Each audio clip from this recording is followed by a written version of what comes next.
Welcome to another episode of Costume Co.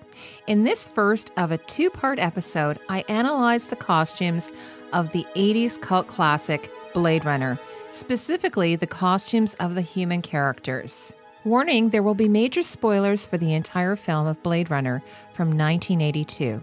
And I haven't seen Blade Runner 2049, so I'll get to that in a future video, so please don't leave spoilers for that in the comments. Thank you.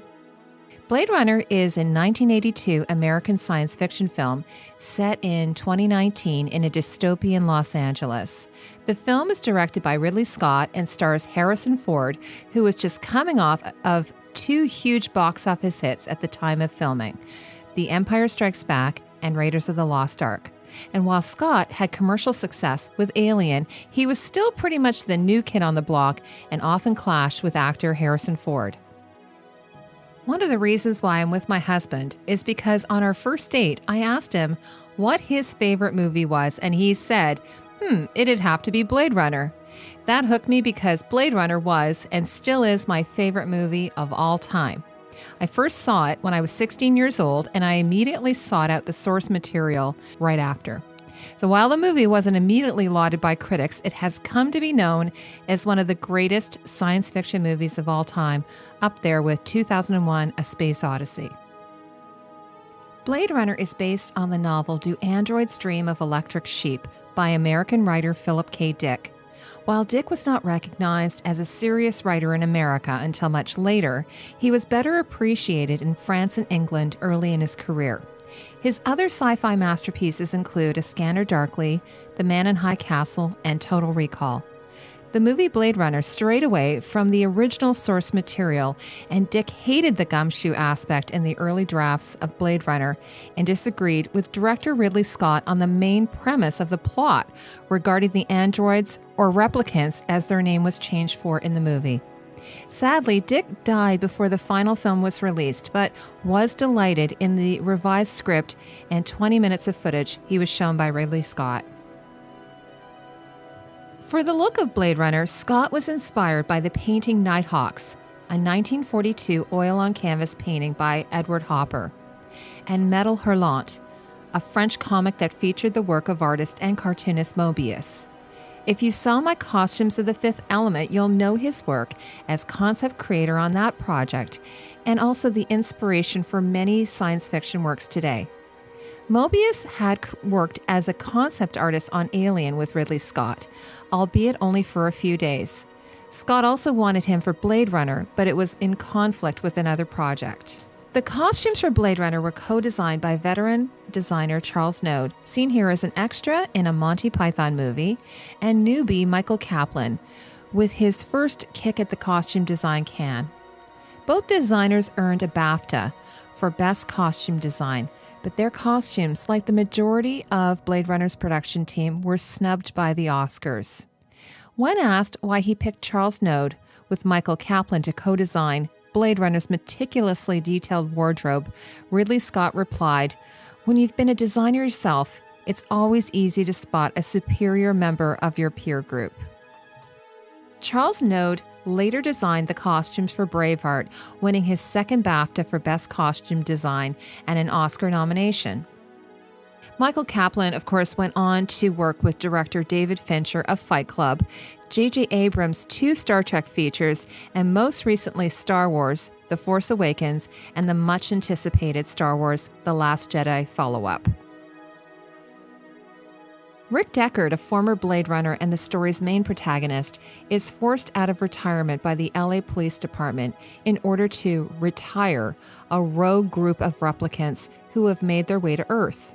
Costume designer Michael Kaplan said of the direction they chose to go with the costumes, "After reading the script, we definitely felt that Blade Runner was of that film noir genre, and we looked back to the films of the 1940s for inspiration. Deckard was as much a gumshoe as Sam Spade." According to Kaplan, Charles wanted Deckard to be a gumshoe. Harrison Ford, however, thought that Deckard dressed more like a middle-aged Elvis Costello. It's easy to see how the greatest influence on Charles Node was the silver screen stylings of actor Humphrey Bogart. Bogart first wore a fedora and trench coat as private investigator Sam Spade in The Maltese Falcon, a 1941 film noir written and directed by John Huston. Bogart is seen here wearing an aqua scutum, Kingsway trench. Bogey would follow up The Maltese Falcon with Casablanca, donning his now famous trench and fedora look once again. Versions of the trench coat were first developed by both the British tailors Aqua Scutum and Burberry, makers of military-issued coats and sporting attire for gentlemen. Burberry had developed a waterproof yet breathable fabric called gabardine that became the standard for trench coats in the early part of the 20th century. The coat gets its name for World War I British officer uniforms worn in the trenches.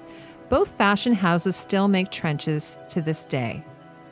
Humphrey Bogart is seen here in these stills from the noir classic The Big Sleep, based on the hard-boiled crime fiction novel by Raymond Chandler, where he also portrayed another private detective gumshoe, Philip Marlowe.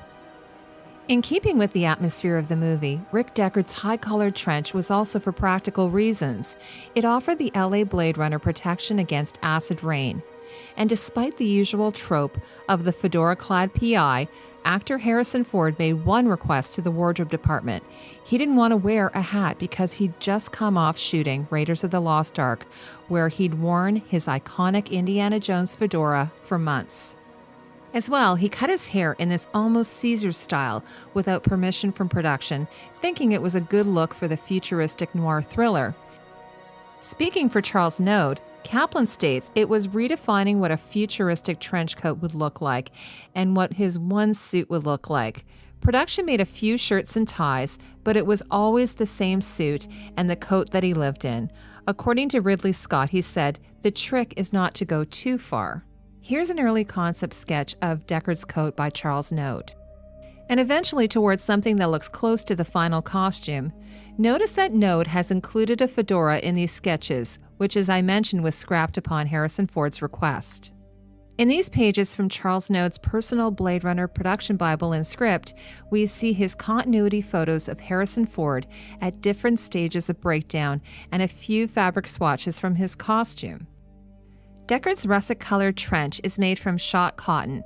It's a full-length single-breasted design with patch pockets and a heavily ribbed collar.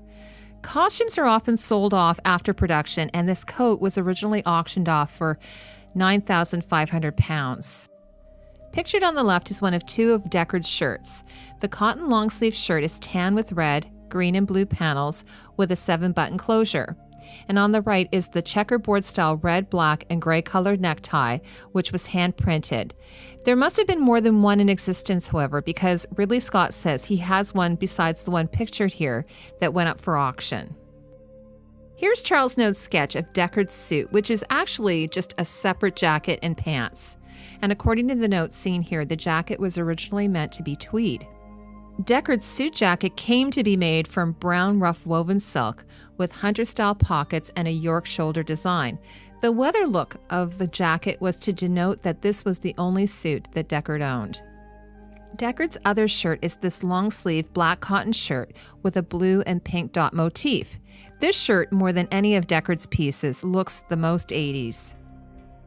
Eduardo Gaff is a veteran Blade Runner who escorts Deckard through most of his mission. Ridley Scott refers to Gaff's look as a well-to-do drug dealer, but was in fact managing all of the dirty work for the department. Kaplan refers to his look as a bit of a dandy, with his jewelry and piercings and fabrics being a little bit over the top, pattern on pattern. Trying to show that the movie wasn't set in the 1940s, Kaplan treated Gaff's character like an individual who veered off in another direction. His cap seen here and communication device is reminiscent of a World War II fighter pilot. Gaff's clothing, with its embossed textures, almost like tin ceiling tiles and shiny brocades, is in stark contrast to Deckard's warm hues and subtle textures. Ridley Scott had seen actor Edward James Olmos in a production of The Three Musketeers, where he wore a big floppy hat. So for Gaff, he envisioned him wearing a fedora-type hat, but with a much shorter brim. Kaplan had found a coat that they took apart and then put back together again. Edward James Olmos said that his coat wasn't futuristic, but it was practical. The cane was practical and the hat was practical because it was always raining. Dave Holden is another Blade Runner sent by Detective Bryant to Tyrell Corporation to root out a group of rogue replicants. His look is very 40s, with a single-breasted suit and a severe side-split hairstyle, which is lacquered down with Brill cream. Here's the design for Holden's costume, and it's amazing how exact it is to the final costume, including the diamond pattern on the tie and the pocket hanky. And I mention this because it's a rare thing for the costume rendering to look exactly like the final costume because, things evolve during the construction and fitting process. So this is just a testament to Node and the kind of talent he was to envision the final look of the costume before it's even made. Dr. Eldon Tyrell is the head of Tyrell Corporation that makes humanoid slaves called replicants. Actor Joe Turkel said that he had to go to be outfitted with these special glasses, which, if you look closely, are octagonal shaped, kind of like a stop sign. When Deckard first meets Tyrell, he's wearing this blue suit in what looks like a shantung fabric. The designers combined the formal look of a white tie with a winged collar shirt and a traditionally cut suit. This suit looks opulent, of course, to show his vast wealth. And one detail that I like is this heavy running stitch along the jacket lapel. And while it's difficult to see, the shirt is made from angled strips of white fabric.